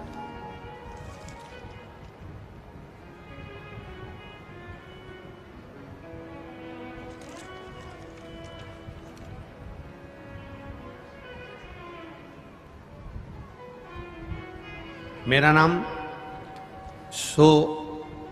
आशा साहेब राव पाटिल, बेटे का नाम अंकित पाटिल, रहीवासी जालना महाराष्ट्र मराठवाड़ा। कहीं बैठी हो तो हाथ हिलाइए, कहीं बैठे हो तो हाथ हिलाइएगा। आशा साहेब राव पाटिल, बेटे का नाम अंकित पाटिल, रहीवासी जालना महाराष्ट्र। कहीं बैठे हो तो हाथ हिलाइएगा, जहां कहीं बैठे हो हाथ हिला सकते हो। गुरुजी, भगवान शिव की भक्ति का मैं क्या वर्णन करूं। छत्रपति संभाजी नगर के पंडाल में कथा सुनने के लिए आई हूं, बाबा को प्रणाम करती हूं, शिव जी के चरणों का स्मरण करती हूं। मैंने टीवी के माध्यम से सुना था कि एक लोटा जल सारी समस्या का हल होता है। मेरा बेटा 1 साल से कागजी कंपनी में काम करता था, ऐसा लगता था कि बेटे को गवर्नमेंट की कंपनी में जॉब मिलना चाहिए। बेटा ना तो शंकर जी को मानता था, ना कभी किसी संत के पास जाता था। ना कभी शिव जी की कथा में जाता था, ना कभी शंकर को मानता था। 13 फरवरी को बेटे ने इंटरव्यू दिया।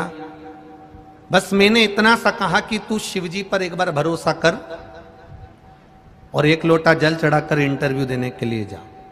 मेरा बेटा कहता है, मां ये टीवी पर जितने महाराज आते हैं ना, इन्हें सबने अपना अपना धंधा बना के रखा है, क्यों तू चक्कर में पड़ती है इनके।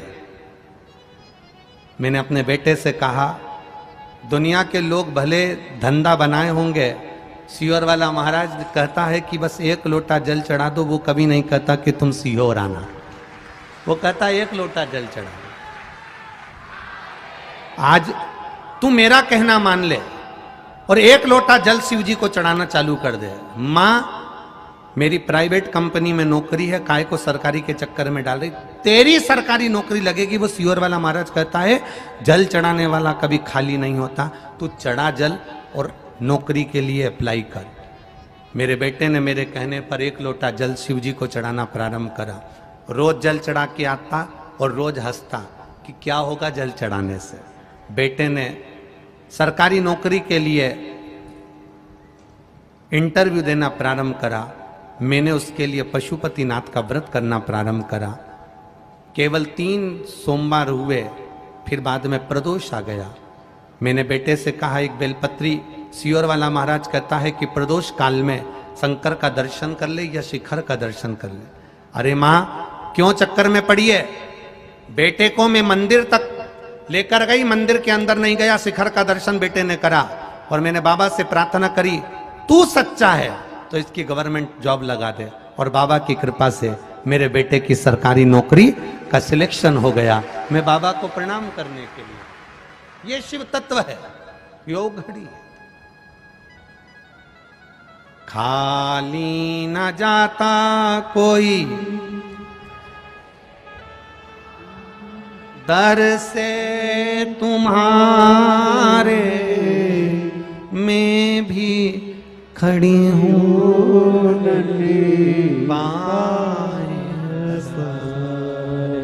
अपने हृदय से लगा लो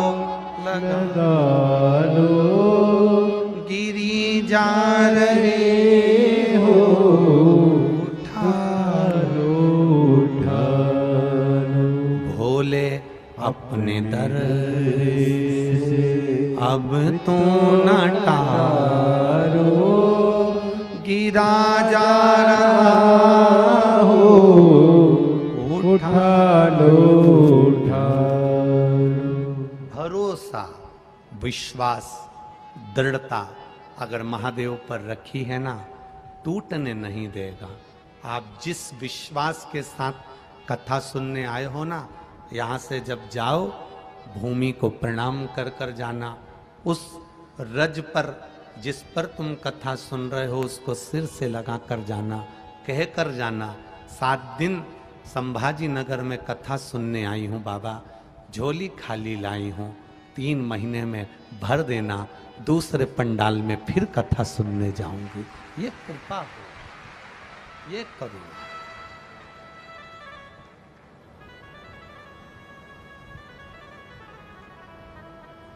एक माँ ने अपने पत्र में लिखा है, पत्र तो बहुत सारे हैं, उसने पत्र में लिखा, मेरी ये 9वीं कथा है गुरुजी, पंडाल में सुन रही हूं।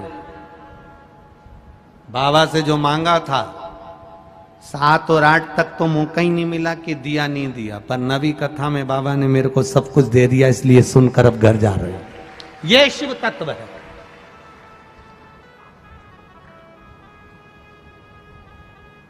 केवल भीड़ बढ़ाने के लिए या भीड़ में देखने के लिए मत आओ कि कौन कथा बाच रहा है और व्यवस्था क्या करी गई है, ये लाखों लोग क्यों आए, इनको देखने के लिए नहीं, भगवान शंकर की कथा का गुणगान करने के लिए।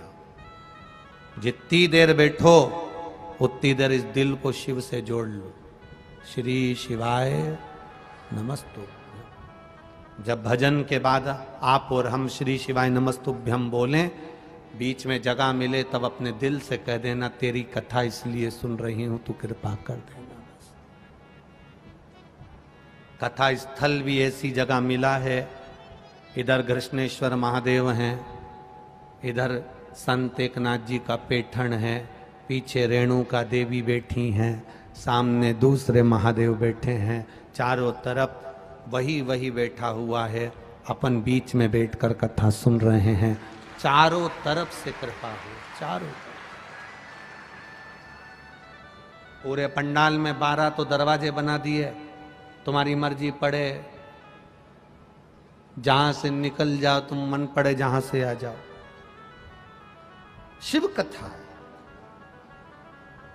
लगेगी, धूप चिलचिलाती हुई, गर्मी भी पड़ेगी, तपना भी पड़ेगा, पैदल चलकर यहां तक आना भी पड़ेगा, बहुत दूर गाड़ियां भी रोक दी जाएगी, पर 2-2 कदम चलते चलते उसका नाम लेते लेते मंजिल तक पहुंच जाना। पूरे शरीर में, पूरे शरीर में, पूरे शरीर के अंदर कोई को भी आपने प्रणाम करते देखा होगा, धोख लगाते देखा होगा, नमन करते देखा होगा, तो लोग सिर के पांव नहीं पड़ते कभी। और इधर संभाजी नगर में पड़ते हैं क्या? सिर के पांव पड़ता है? कोई नहीं पड़ता। कंधे के कोई पांव पड़ता है? बोलो जम के नहीं। हाथ के नहीं, पेट के नहीं। अगर पांव पड़े जाते हैं तो चरण के ही पड़े जाते हैं, चरणों को ही नमन करा जाता है। क्यों? क्योंकि केवल चरण ही केवल एक ऐसे होते हैं जो चलते चलते हमें मंजिल तक पहुंचा देते हैं, इसलिए उसको नमन किया। करो उसको नमन। देवादिदेव महादेव के चरणों को नमन करते रहे, करो भजन।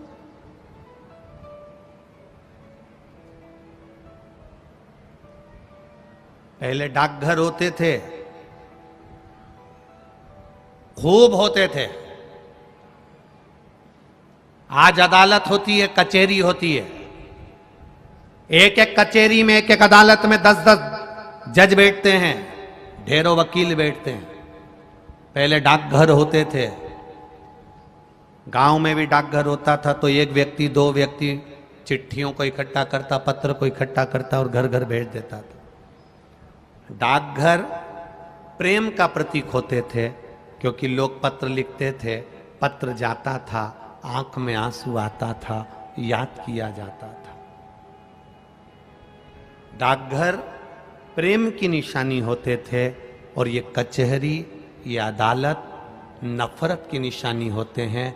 जितने भी केस मिलेंगे सब नफरत के मिलेंगे, सब एक दूसरे को खींचने के मिलेंगे, वहां प्रेम का क्रेज नहीं है। देवराज के जब प्राण छूटे तो देवराज ने प्रश्न किया भगवान शिव से, आप मुझे लेने के लिए आए हो? मैंने काम कौन सा ऐसा कर दिया जो तुम मुझे लेने के लिए आए हो? ऐसा कौन सा काम किया? क्या करा मैंने जो आप मुझे लेने के लिए आए?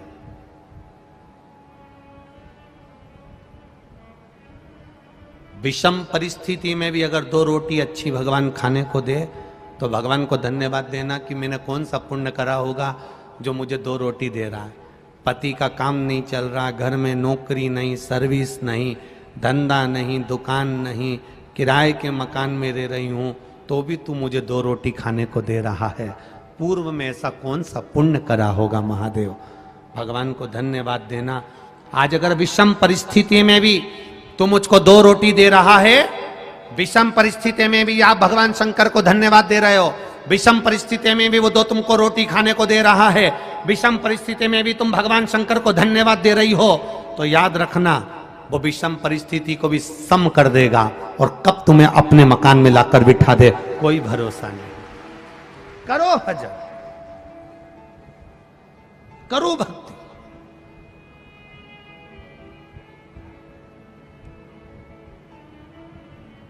विषम को सम कर सकता है।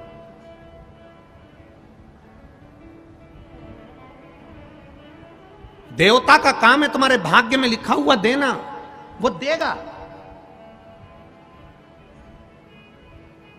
33 कोटि देवता तुम्हारी किस्मत में जो लिखा है वो देंगे। 33 कोटि देवता का काम है तुम्हारा भाग्य लिखना। पर केवल एक महादेव का काम है तुम्हारे भाग्य को बदल देना।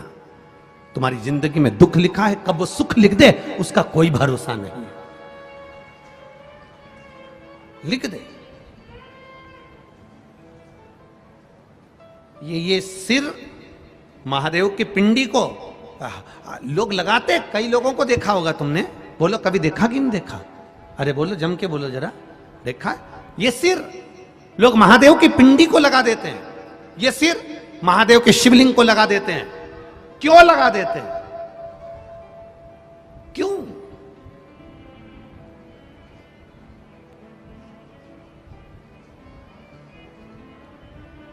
किस लिए?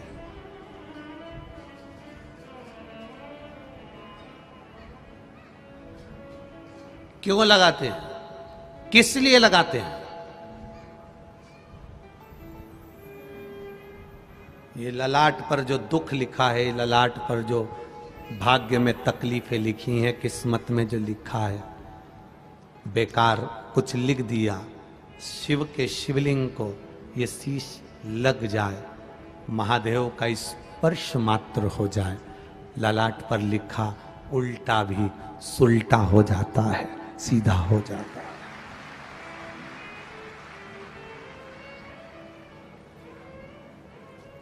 मंदिर से मिले हुए फूल, मंदिर से मिले हुए फूल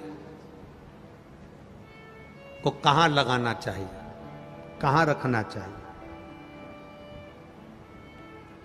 मंदिर से कोई पंडित जी आपको फूल दे देता है, उस फूल को सबसे पहले कहां लगाना चाहिए, कहां रखना चाहिए?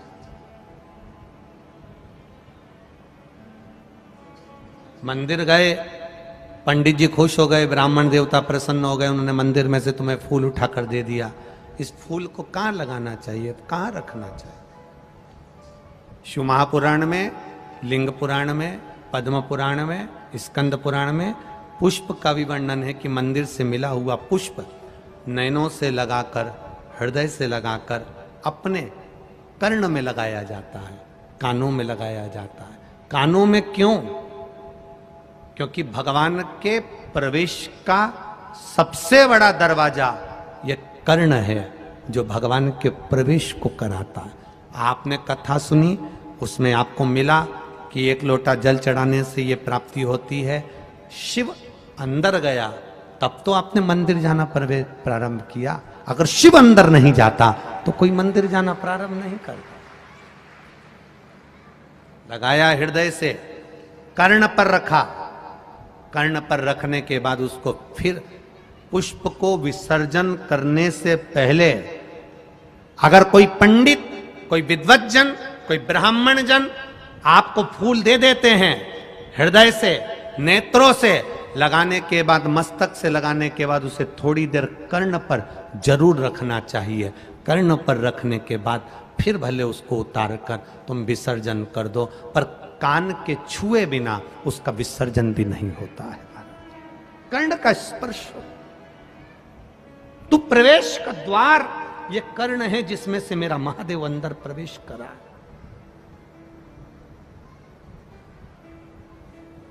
प्रवेश। श्रीमद् भागवत में गोकर्ण की कथा आती है, सुनिए कि नहीं सुनी? गोकर्ण की कथा आती है श्रीमद् भागवत में। गोकर्ण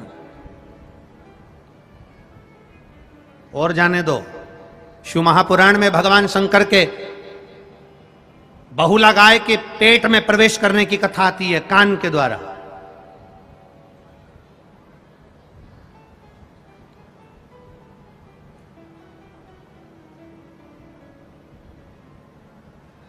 स्त्रियों को सबसे ज्यादा सुंदर आभूषण पहनने की अगर सुंदरता लगती है तो वो कान में ही लगती है। कभी तुमने सुना 16 संस्कार में एक संस्कार है कर्ण छेदन संस्कार? कौन सा? कर्ण छेदन। कान को छेदा जाता है। क्यों छेदा जाता है? किस लिए? क्या जरूरत पड़ गई इस कानों को छेदने की? क्या जरूरत पड़ गई इन कानों में पिन लगाने की? क्या जरूरत पड़ गई इन कानों को छेद करने की?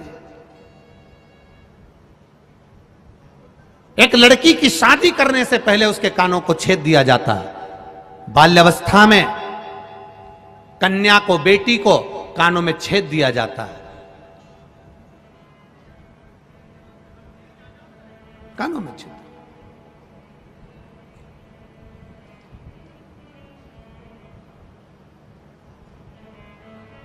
एक कानों में छिद्र, दूसरा जम के बोलो जरा, नाक पर छिद्र। दोनों बड़ी मर्यादा के हैं। कर्ण छिद्र, बेटी को विवाह करने से पहले जब बेटी कुंवारी रहती है, कन्या रहती है, छोटी रहती है, उसके कानों को छेद दिया जाता है। पुरुष, उसके भी कानों को छेदा जाता है। कर्ण छेदन का महत्व क्या कहता है? अच्छा मिले उसको अंदर उतार लो। कोई अगर तुम्हारी बुराई कर दे, अपशब्द कह दे, तो कानों में जो छेद हैं, ये दो छेदों का महत्व बड़ा प्रबल है। एक छेद अच्छाई को लेने के लिए है, दूसरा छेद जिसमें कुंडल डाले हैं, ये छेद जब कोई बुरा बोले तो उस छेद में से बाहर निकालने के लिए है, ये अंदर प्रवेश के लिए नहीं। कानों के दो छेद, एक जो तुमने कान छेदन करा है, कुंडल पहने हो, उससे अपनी बुराई को, अपने को कोई अपशब्द कह दे, ताना दे दे, गाली दे दे, आड़ा टेढ़ा कह दे, अपशब्द कह दे, तुम्हारी निंदा कर दे, बुराई कर दे, अपशब्द कहे। हमने पहले भी कथा में वीरगंज की कथा नेपाल से कहा था, भगवान से प्रार्थना करते समय एक प्रार्थना ये भी करना कि मुझे अपनी बुराई सुनने की सहनशीलता देना। इतना जरूर करना भोलेनाथ कि लोग मेरी बुराई करे तो मैं सुन सकूं, किसी को अपशब्द ना बोलूं, वो आड़ा टेढ़ा बोले मैं सुन लूं, वो मुझे गाली दें मैं सुन लूं, क्योंकि दुनिया के लोगों को सुनने की आदत खत्म हो गई। एक बहू आती है तो वो कह देती है हम किसी की नहीं सुनेंगे। सास है तो वो भी कह देती है तू कल की आई मैं तेरी सुनूंगी। बाप बेटे से कह देता है मैं तेरा बाप हूं, मैं किसी की नहीं सुनूंगा। बेटा कह देता है मैं भी किसी की नहीं सुनूंगा। पड़ोसी कह देते हैं लड़ाई में हम किसी की नहीं सुनेंगे। रिश्तेदार कह देते हैं हमसे मुंह मत मिलाना, हम किसी की नहीं सुनेंगे। तो सुनेगा कौन? सियोर वाला महाराज। तुम नहीं सुनोगे, सुनेगा कौन? सास के मैं नहीं सुनो, बहू के मैं नहीं सुनो, बच्चे के मैं नहीं सुनो, बाप के मैं नहीं सुनो, परिवार वाले के मैं नहीं सुनो, तो सुनेगा कौन? और यहां शिव महापुराण की कथा कर रही है सुनने की आदत डालो। अब क्या करोगे? अब करोगे क्या? तुम ये विचार करो, होगा क्या? ये तो उसी में का हाल हो गया जैसे एक पति पत्नी का आपस में झगड़ा हो गया, और झगड़ा भी इस बात पे हुआ कि घर में इतने मेहमान आते रहते हैं, तू मेरा बजट बिगाड़ देती है, पूरा खर्चा लगा देती है, पूरा पैसा बर्बाद करने में लगी है। पत्नी चिल्ला के दौड़ी सिर पे पल्लू लेकर, मेरे मेहमान थोड़ी ना आ रहे, सब तुम्हारे आते हैं, इतना तक खा के जाते हैं, कभी तुम्हारे पिताजी के, कभी तुम्हारी माँ के, कभी तुम्हारे भाई के, इतने मेहमान आ रहे, जब देखो जब मुझसे झगड़ा करते रहते हो। पति बोला मेरा बजट बिगड़ रहा है, 20-25 हजार रुपए तो इन मेहमानों के चक्कर में खत्म हो जाते। अब दोनों लड़ रहे थे, इतनी देर में एक मेहमान सूटकेस लेकर फिर आ गया। जो मेहमान दरवाजे पर आया, पति ने पत्नी से कहा सामने से मेहमान आ रहा है, अपन दोनों झगड़ा जम के करेंगे, मैं तुझे मारूंगा तू रोना। मेहमान भग जाएगा। अब इसने पत्नी को मारना चालू करा और पत्नी ने रोना चालू करा। मेहमान ने देखा ये अभी से तो झगड़ रहे हैं और मैं अंदर जाऊंगा तो क्या मतलब। मेहमान वापिस चला गया। मेहमान दरवाजे से वापिस गया। बाहर जाकर मेहमान ने सोचा हो सकता है थोड़ी देर बाद झगड़ा बंद हो जाए। फिल्म का एक एपिसोड तो देखा है, दूसरा भी देख ही लूं। तो वो पीछे के दरवाजे से अंदर आ गया। पति पत्नी से बोला मैंने तुझे मारा ही नहीं। पत्नी बोली मैं भी रोई नहीं। मेहमान पीछे से बोला मैं गया ही नहीं।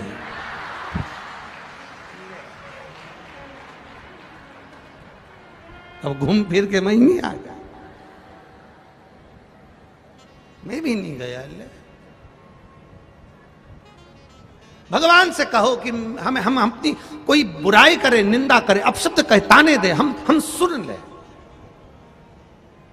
सुन नहीं पा रहे ना, इसीलिए अदालत में ज्यादा केस जा रहा है। ये अदालत में इतने केस किस लिए हैं? ये अदालत में इतने जज क्यों बैठ रहे हैं? अदालत में इतने वकील क्यों बैठ रहे हैं? क्योंकि हम सुन नहीं पा रहे। सास बहू की नहीं सुन रही, बेटा बाप की नहीं सुन रहा, भाई भाई की नहीं सुन रहा, पड़ोसी पड़ोसी की नहीं सुन रहा, रिश्तेदार रिश्तेदार की नहीं सुन रहा है, मोहल्ले वाले की नहीं सुन रहा है, कोई सुन नहीं रहा। इसलिए अदालतें बढ़ती चली जा रही है और अदालतों में जज और वकील बढ़ते चले जा रहे हैं। जिस दिन आपने सुनने की आदत डाल ली, उसने कुछ कहा, आग लगे बस्ती में, क्या किसको रोइए, बस सुनने की आदत डाल ली, फिर कोई दिक्कत नहीं है। अब बोले तो बोलने दो। अपन बड़ी मस्ती में मंदिर जा रहे हैं शिव जी के, कोई कुछ बोल रहा है, शंकर जी की आराधना कर रहे हो, मंदिर जा रहे हो, लोग तुमसे कहेंगे क्यों सीहोर वाले महाराज के चक्कर में पड़ी हो, क्यों मंदिर जा रही हो, जल चढ़ाने से क्या होता है, झाड़ू लगाने से क्या होता है, पोछा लगाने से क्या होता है, 5 जगह पर जल चढ़ाने से क्या होता है। लोग कहेंगे एक ही जगह पे जल चढ़ा दो। लोग कहेंगे कहां पर लिखा है, कौन सी पुराण में लिखा है, महाराज तो बेवकूफ बना रहा होगा, ये कर रहा होगा, वो कर रहा होगा। दुनिया के लोग तुम्हारे विश्वास को तोड़ने का काम करेंगे, पर अगर आपने शिव महापुराण पर भरोसा करा है, विश्वास करा है, तो 5 जगह पर जल चढ़ा कर देखना, महादेव सामने खड़ा है। कहेंगे लोग श्री शिवाय नमस्तुभ्यम मंत्री नहीं, लोग कहेंगे कहां लिखा, उनको बता देना शिव पुराण में लिखा। काली मिर्ची क्यों चढ़ाए, उनको बता देना शिव पुराण में लिखा। बेलपत्री क्यों चढ़ाए, शिव पुराण में लिखा।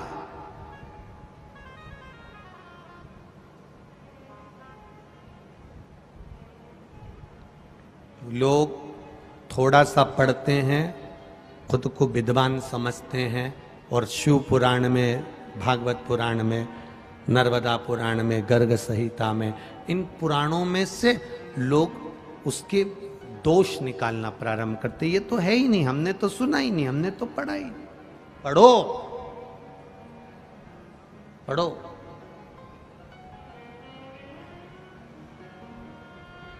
शिव मंदिर जाना तो विश्वास के साथ जाना, दिखावे से नहीं। कई लोग मंदिर जाओगे तो मंदिर जाते जाते टोकेंगे, क्या करोगे शंकर जी के मंदिर जाकर, क्या होगा एक लोटा जल चढ़ाने से, क्या होगा पशुपतिनाथ के व्रत करने से। पशुपतिनाथ के व्रत करने से क्या होगा, ये इतने पत्र पहले दिन ही आ गए हैं कथा में, 7 दिन में तो स्टेज भी छोटा पड़ेगा, मुझे ऐसा लगता है।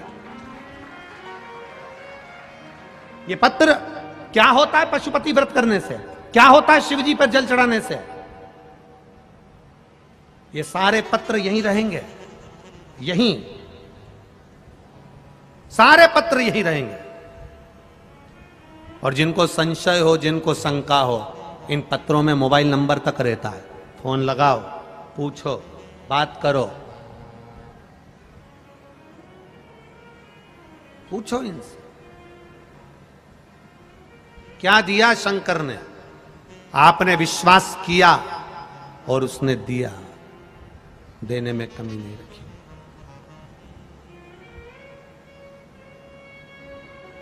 करो भरोसा।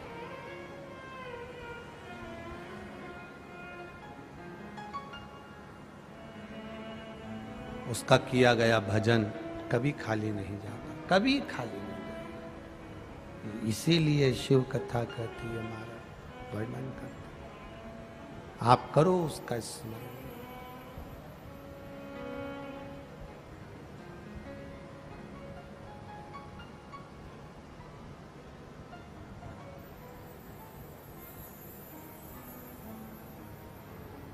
वो कहे ना, तूच सारखा तूच देवा,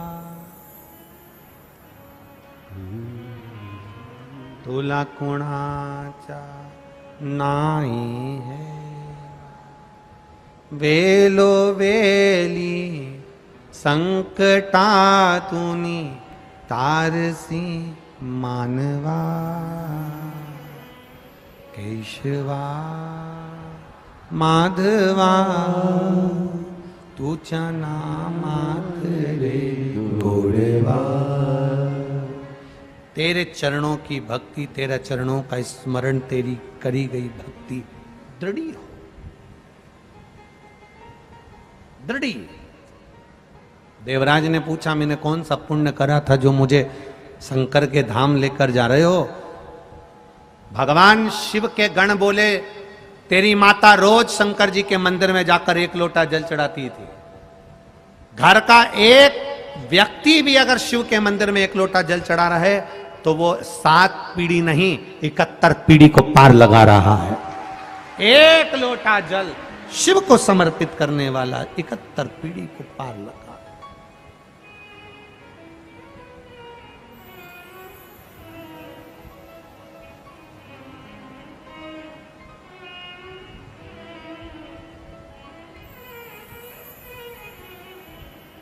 उसका किया गया भजन खाली नहीं, करो उसका स्मरण, करो उसकी बात। शिव के सिवा कहीं दिल ना लगाना, शिव के सिवा कहीं दिल ना लगाना, वरना पड़ेगा तुझे आंसू बहाना, वरना पड़ेगा तुझे आंसू बहाना, शिव के सिवा कहीं दिल ना लगाना, शिव के सिवा कहीं दिल ना लगाना। जन्म से लेकर मृत्यु तक वो साथ देने बैठा है। वो अंतिम बिंदु में जब तुम्हारा स्वास्थ्य खराब होता है तब डॉक्टर भी कह देता है अब मेरे हाथ में नहीं, अब उसके हाथ में। डॉक्टर को भी मालूम है कि एक डॉक्टर और बैठा है। साधारण डॉक्टर नहीं होगा, एक बैठा है, वो कोई साधारण नहीं होगा।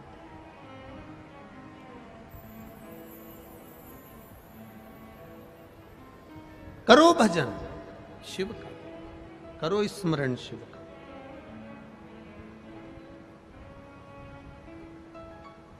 कई लोग कहते हैं गुरुजी हम इतना भगवान के पूजन करते हैं, अर्चना करते हैं, भगवान ने दया करना बंद कर दिया। भगवान दया नहीं करता गुरुजी। हम कहते हैं भगवान ने दया करना बंद नहीं करा है, तुमने भगवान पर विश्वास करना बंद कर दिया, इसलिए उसने दया करना बंद कर दिया। भगवान दया करना कभी मन नहीं करता। कई लोग कह देते हैं हम इतने दिन से मंदिर जा रहे हैं, हम इतने दिन से बेलपत्र चढ़ा रहे हैं, हम इतने दिन से जल चढ़ा रहे हैं, भगवान ने दया करना बंद कर दिया। ना ना ना ना, दया करना बंद नहीं करा है। तुमने उसको याद करना बंद कर दिया, तुमने उस पर विश्वास करना बंद कर दिया, तुमने उस पर भरोसा करना बंद कर दिया। तुम रोज सुबह से उठते हो, कहीं जाते हो, कहीं चले जाते हो, तो भी तुम अपने परिवार वालों से कहते हो। केवल एक शिवपुराणी ऐसी होती है जिसमें तुम्हारे परिवार वाले की तुमको याद नहीं आती। केवल शिवपुराण एक ऐसी होती है जिसमें तुम्हें परिवार वालों की याद नहीं आती। यहाँ पर लोग बड़ा बड़ा मोबाइल लेकर नहीं आते। लाते हैं कि बड़ा बड़ा मोबाइल? यहाँ इसलिए बड़ा मोबाइल लेकर नहीं आते, कोई लेके चले गया तो। कितनी विरक्ति है। कथा में आते हैं तो सोने की रकम घर रख कर आते हैं, चांदी की रकम घर रख कर आते हैं, अच्छी वाली चप्पल भी पहन के नहीं आते। जरा ध्यान देना, कितनी विरक्ति। सब कीमती कीमती सामान घर में छोड़कर आए, जो ऐसा ही था हल्का पुल्का किसी काम का नहीं, वो सब पहन के, साड़ी भी ऐसी पहन के आए।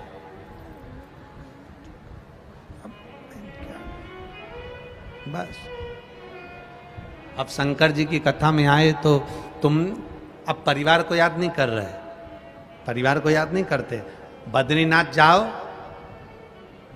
और बद्रीनाथ में जब खड़े रहो और घर से फोन आए और तुम फोन लगाओ तो लोग कहते हैं मुझे बहुत छोरा की याद आ रही है, मुझे बेटी की याद आ रही, मुझे बेटे की याद आ रही। एक बार मुंह से नहीं निकला कि मैं केदारनाथ जी का दर्शन करके बद्रीनाथ आई हूं, तब से मेरा दिल नहीं लग रहा, मुझे केदारनाथ की याद आ रही है।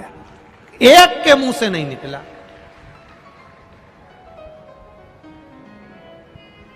ये बाजू में कृष्णेश्वर महादेव बैठे हैं, 12वें नंबर का ज्योतिर्लिंग तुम्हारे छत्रपति संभाजी नगर के पास में 12वें नंबर का ज्योतिर्लिंग कृष्णेश्वर महादेव विराजमान है, पूर्ण ज्योतिर्लिंग विराजमान है।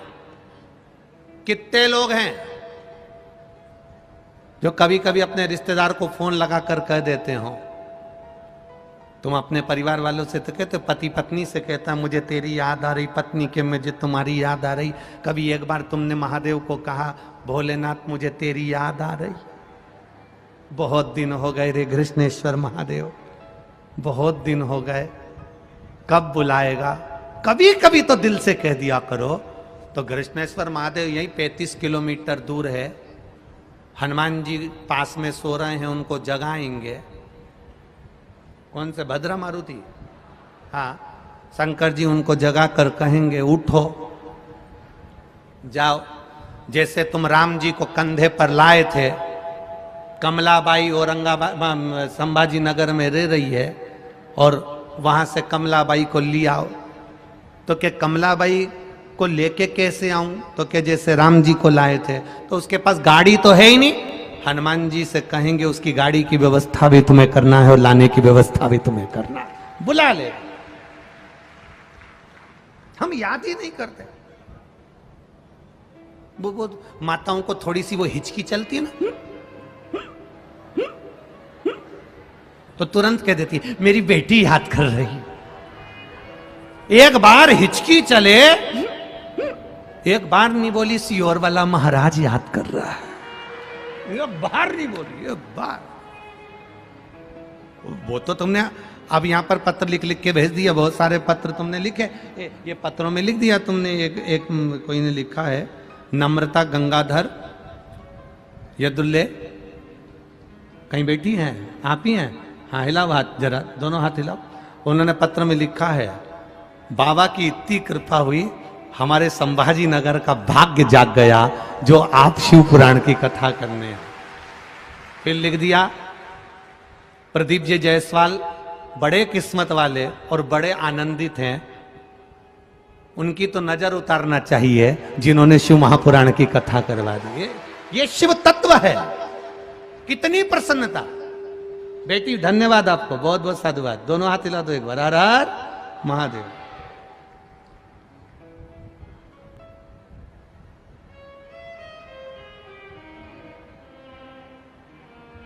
मैंने बाबा से विनती करी थी जल चढ़ाते समय, पशुपति व्रत करते समय, टीवी पर कथा सुनती थी तो बाबा से कहती थी हमारे गांव में कब आओगे। हमें इतनी उम्मीद ही नहीं थी कि जबलपुर की कथा कैंसिल करके डिवाइड करके यहां ट्रेन को लेकर आ जाएगा।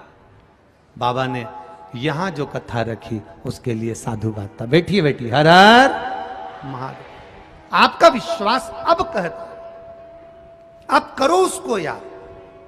लोग कहते हैं भगवान दया नहीं करता, हम कहते हैं तुम विश्वास नहीं करते, तुम याद नहीं करते। याद का उल्टा कर कर देख लो, याद को उल्टा करो, जम के बोलो दया। याद का उल्टा करा तो दया। तुमने उसको याद किया और उसने तुम पर दया करी। तुम उस पर विश्वास करो, वो तुम्हारे ऊपर भंडार भर कर रख देगा, आनंद करा कर रख देगा। तुम याद ही नहीं करते। जब देखो जब याद करते हो, मेरे को तेरी याद आ रही, मेरे को उसकी याद आ रही, मुझे छोरा की याद आ रही, मुझे पत्नी की याद आ रही, मुझे पति की याद आ रही। एक दिन दिल से कह दो मैं शंकर के मंदिर नहीं गई, इसलिए मुझे महादेव की याद आ रही। आज मेरा तुम्हारा चेहरा घर में उतरा रहे, तुम्हारा चेहरा उतरा रहे। 5 दिन 7 दिन माताएं जब रजोधर्म में आती हैं, रजस्वला हो जाती हैं।